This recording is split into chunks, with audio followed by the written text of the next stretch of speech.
नमस्कार, मैं अमर खान। आप अपने आप को मजबूत रखिए, मेंटली तौर पर सॉलिड रखिए, दृढ़ रखिए, मजबूत रखिए और कोशिश ये करिए कि अपने दिल और दिमाग को पॉजिटिव रखें। किन्हीं भी हालातों से आप गुजरें, लेकिन अपने आप को इतना तो मोटिवेट रखें, इतना तो साहसी रखें कि कभी भी आपको मजबूरी में भी कोई गलत कदम उठाना पड़े तो सोच लें उसके बारे में।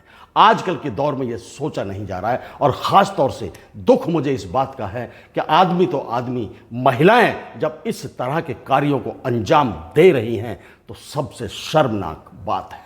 मैं सीधे सीधे बात पर चलता हूं। आपने देखा होगा पिछले दिनों मुस्कान रस्तोगी, जिसने अपने प्रेमी के साथ मिलकर, निकम्मे टाइप के प्रेमी के साथ मिलकर अपने पति को मारकर डाल दिया था।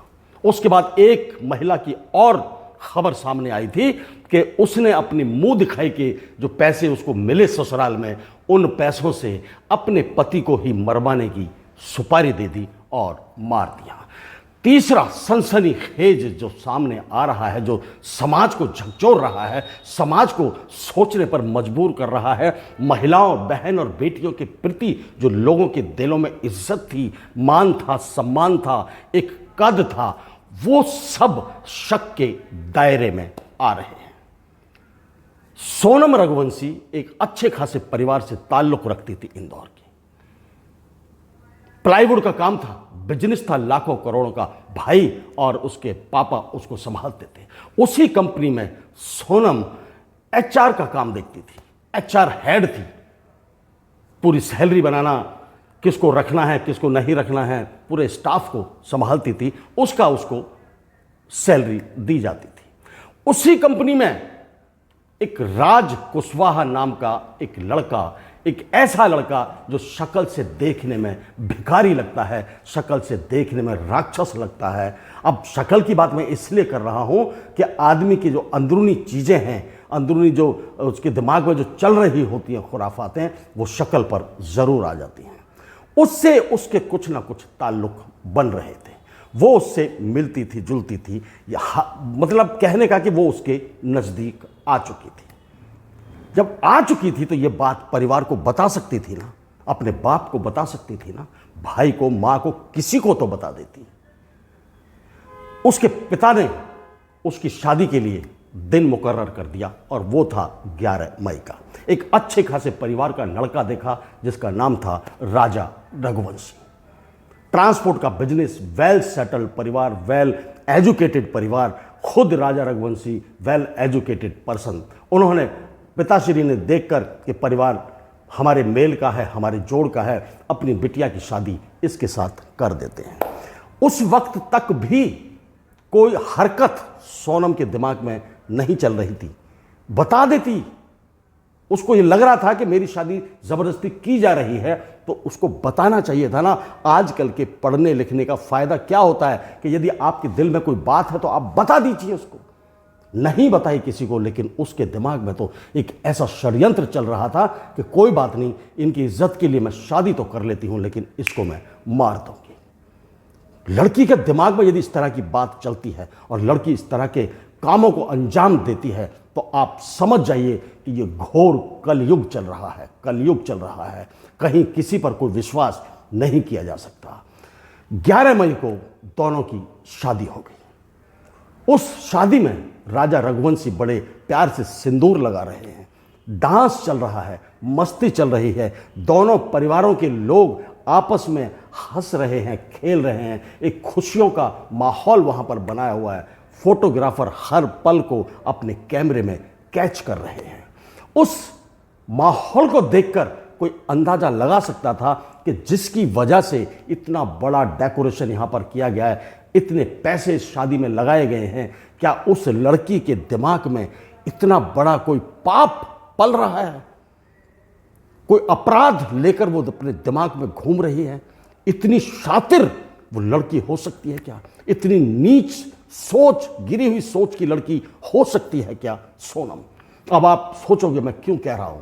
मैं इसलिए इस बात को कह रहा हूं कि जब उसकी शादी हो गई तो बीच बीच में वो अपने उसका जो प्रेमी था, कंजर प्रेमी, जो उसकी फैक्ट्री में उसका नौकर था, उससे वो बात करती रहती थी। उसके दिमाग में ये था, दोनों ने प्लान बना लिया था, कोई बात नहीं तो शादी कर ले, इसको हम मार देंगे। बात थी कि बाहर कैसे निकला जाए, घर से बाहर कैसे जाया जाए। दोनों ने प्लान बनाया कि आप इसको हनीमून पर लेके जाओ। राजा रघुवंशी के घर वालों ने कहा कि अभी कुछ दिन और रुकिए, आराम से आप चले जाना। जब इसको लगा सोनम को कि अभी जाने के लिए तैयार नहीं है, तो उसके दिमाग में एक प्लान आया जो राज कुशवाहा ने इसको बताया कि पहले से ही बिना कहे तुम फ्लाइट की टिकटें बुक करा दो, और वो भी सिर्फ मेघालय की। उसने टिकटें बुक करा दी मेघालय की, और राजा रघुवंशी को जब ये बताया कि देखिए मैं आपको सरप्राइज दे रही हूँ, ये मेरी तरफ से गिफ्ट है, मैंने अपनी तरफ से मेघालय की टिकटें बुक करा दी हैं, जहां पर हम हनीमून मनाने के लिए जाएंगे। पैसे तो उसके भी लगे, वो इतने शातिर दिमाग नहीं थे। उन्होंने सोचा कोई बात नहीं, चलिए जब आपने टिकटें बुक करा दी हैं तो चलते हैं। हालांकि उसके मम्मी और पापा ने फिर कहा कि अभी बाद में चले जाते हैं, लेकिन चलो टिकटें बुक हो गई हैं, तो भारी मन से उन्होंने कहा कि आप चले जाइए।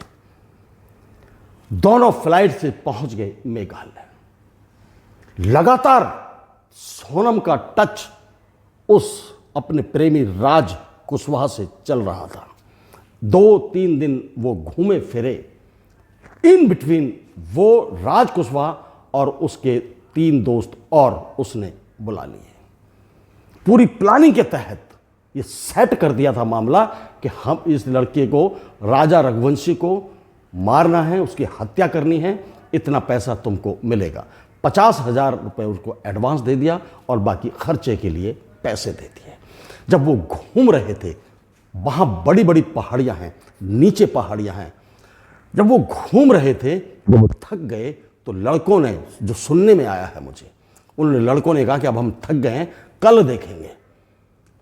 सोनम के दिमाग पर तो हत्या का खून सवार था, खून सवार था। मुझे तो उसको महिला कहते हुए शर्म आ रही है। उसने कहा कि आप इसे मार दीजिए अपने पति के लिए। कितना बड़ा कलेजा चाहिए, कितना बड़ा कलेजा चाहिए। उसने कहा आप इसे मार दीजिए, मैं आपको 20 लाख रुपए दूंगी। जब उन लड़कों को लगा वहशी दरिंदे जो राज कुशवाहा ने और सोनम ने बुला रखे थे, उन्होंने उसको धक्का दिया। धक्का देकर उसके सर पर चोट मारी। मतलब कुल मिला के बहुत ही निर्दयी तरीके से उसको मार दिया, उसका खून कर दिया। राजा रघुवंशी को वहीं पर खत्म कर दिया। अब ये सोचने लगे कि अब क्या किया जाए। 2 दिन, 3 दिन, 4 दिन जब बीते, तो लोगों को ये पता लगा कि भाई राजा रघुवंशी का फोन नहीं मिल रहा है और वो उससे बात नहीं कर पा रहे। उसके घर वाले, नई नई शादी हुई है, चिंता में सब डूब गए। जब सोनम से उनकी बात हुई तो उन्होंने कहा कि पता नहीं वो कहाँ चले गए, मैं खुद ढूंढ रही हूं, मुझे वो मिल नहीं रहे हैं। देखिए कितना बड़ा झूठ, इतना बड़ा कांड करने के बाद भी कितनी हिम्मत उस लड़की में है। मैं तो सोचकर हैरान हूं कि हमारे समाज में इस तरह की लड़कियां पनप कैसे रही हैं। वो लड़के खून करके वहां से भाग गए, निकल गए। ये रह गई अकेली। अब इसको लगा कि मैं अकेली हूं, किसको क्या जवाब दूं। ये बात जब धीरे धीरे सोशल मीडिया पर फैलने लगी, अखबारों में आने लगी, हर कोने तक देश के ये बात जब जाने लगी, तो सोनम को भी इस बात का पता लगा कि अब मैं घिर चुकी हूं। वो जैसे तैसे करके वहां से अकेली निकली और गाजीपुर के किसी ढाबे पर जाकर वो थोड़ा आराम करने लगी। आराम क्या, मतलब वो बैठ गई एक खड़ी खड़ी कोने में, कुछ सोच रही थी। ना उसके पास फोन था, अपने फोन से वो बात कर नहीं सकती थी किसी से। उसने ढाबे के मालिक से फोन लिया और अपने भाई को फोन लगाया। उसको ये लगने लगा था कि मैं अब बच नहीं पाऊंगी पुलिस की गिरफ्त से, क्योंकि चारों तरफ ये पता लग चुका है और वो मैंने मार ही दिया है। एक ना एक दिन ये बात खुलकर सामने आ जाएगी। इसलिए उसने सोचा कि मैं खुद ही पुलिस के हवाले कर देती हूँ। उसने उस ढाबे के मालिक के फ़ोन से फ़ोन किया और अपने भाई को बताया कि मैं यहाँ पर हूँ। फिर ढाबे के मालिक को उसने कहा कि आप के फ़ोन से मैंने फ़ोन किया है और मुझे पुलिस तलाश रही है, आप पीसीआर बुला लीजिए। पीसीआर बुला ली गई और उस लड़की को वहाँ पर अरेस्ट कर लिया गया। अब उसकी जिंदगी, उसके परिवार की जिंदगी और राजा रघुवंशी के परिवार की जिंदगी। राजा रघुवंशी जवान लड़का, खूबसूरत लड़का, बिजनेस संभाल रहा था, पढ़ा लिखा लड़का था, घर का चांद था, सितारा था, किसी माँ के जिगर का टुकड़ा था, किसी बहन का भाई था वो, किसी भाई का भाई था वो। उसको मार दिया सिर्फ और सिर्फ ये कहते, ये इसके चलते कि मैं किसी और से प्यार करती हूँ। क्या आप इसको प्यार का नाम देते हो? जो सिंदूर मांगों में भरा जा रहा है, जो लड़के भर रहे हैं, क्या वो सिंदूर नरक बन चुका है? वो खून भरा जा रहा है लड़कियों की मांगों में। खून जब वो भरते हैं सिंदूर, तो क्या उनको लगता है कि बेकार में भरा जा रहा है? हमारी ज़िंदगी में इसका कोई मतलब नहीं है। तू कितना भी सिंदूर लगा ले, मैं तेरे साथ नहीं रहूँगी, मैं तो उससे शादी करूँगी। अरे मर जाओ कहीं जाके, तुम बता दो अपने माँ बाप को कि मुझे उससे शादी नहीं करनी है। तीन जिंदगियाँ तुमने, तीन क्या, मैं कहता हूँ दोनों परिवारों की 8-10 जिंदगियाँ तबाह करके रखती हैं। सारी जिंदगी तुझे अब जेल में रहना पड़ेगा सोनम, जेल में काटना पड़ेगा। और जो तेरा प्रेमी, वो एक ऐसा छिचोरा सा, जानवर सा दिखने वाला, जिसके चक्कर में तूने एक हंसते खेलते परिवार के चिराग को बुझा डाला, वो तुझे कभी माफ नहीं करेगा। और तुझे जो महिला के रूप में तूने इस धरती पर जन्म लिया, किसी बेटी के रूप में तूने इस धरती पर जन्म लिया, धिक्कारते होंगे वो तुझे। आज तेरे बारे में जो भी ये खबर सुन रहा होगा, धिक्कार रहा होगा, थूक रहा होगा कि इसने बेटी के नाम पर कलंक लगा दिया है, बहन के नाम पर कलंक लगा दिया है, ये हत्यारन है। क्या इसको आप समाज में जगह दे पाएंगे? क्या इस तरह की जो लड़कियां ये प्यार का शब्द यूज करती हैं, क्या ये प्यार अंधा वाला प्यार होता है? क्या अंधा वाला प्यार होता है? क्या हमें कुछ दिखाई नहीं दे रहा, हम अंधे हैं, ब्लाइंड हैं, और हम तो उसके पास जा रहे हैं? अरे जाओ, भाड़ में चले जाओ, लेकिन किसी को मारने का सौदा क्यों करते हो? किसी की जिंदगी क्यों छीनते हो? किसी का बेटा क्यों छीनते हो? किसी का भाई क्यों छीनते हो? ये कहाँ का इंसाफ है? आजकल की लड़कियां जो समाज में जगह बना रही हैं, न जाने कौन से फितूर में वो रह रही हैं, कौन सी सोच उनके अंदर पनप रही है, क्या शिक्षा उनको मिल रही है, क्या संस्कार उनको मिल रहे हैं। मैं तो सोच कर इस बात से हैरान हूं कि आप अपनी बहन और बेटियों को तसल्ली से बैठाइए, उनसे बात करिए कि कोई षड्यंत्र तो आपके दिमाग में नहीं चल रहा है। जैसा आप कहोगे हम वैसा करने को तैयार हैं, लेकिन इस तरह के षड्यंत्र तो नहीं पनप रहे तुम्हारे दिमागों के अंदर। बैठाइए, इनकी क्लासें लीजिए, इनको मानसिक जो स्तर है उसको बढ़ाइए, इनको इस तरह की चीज़ों से बाहर निकालिए, वरना हमारा समाज गर्त की तरफ तो बढ़ ही रहा है। एक दिन ऐसा आएगा कि जो लड़के हैं बेचारे वो शादी करने से डरेंगे कि कहीं इसका दिमाग भी तो ऐसा ही नहीं चल रहा, इसका भी तो पीछे किसी के साथ कोई चक्कर तो नहीं चल रहा, ये कहीं ऐसा ना हो कि कोई षड्यंत्र मेरे खिलाफ कर दे और मुझे मरवा दे। सरेआम देखा गया है, सरेआम देखा गया है। लड़कियां जो पूजनीय मानी जाती हैं वो हत्याएं कर रही हैं लड़कों की। शादी होने के बाद कितनी हिम्मत उनमें है, इतनी हिम्मत इतनी आसानी से नहीं आती है।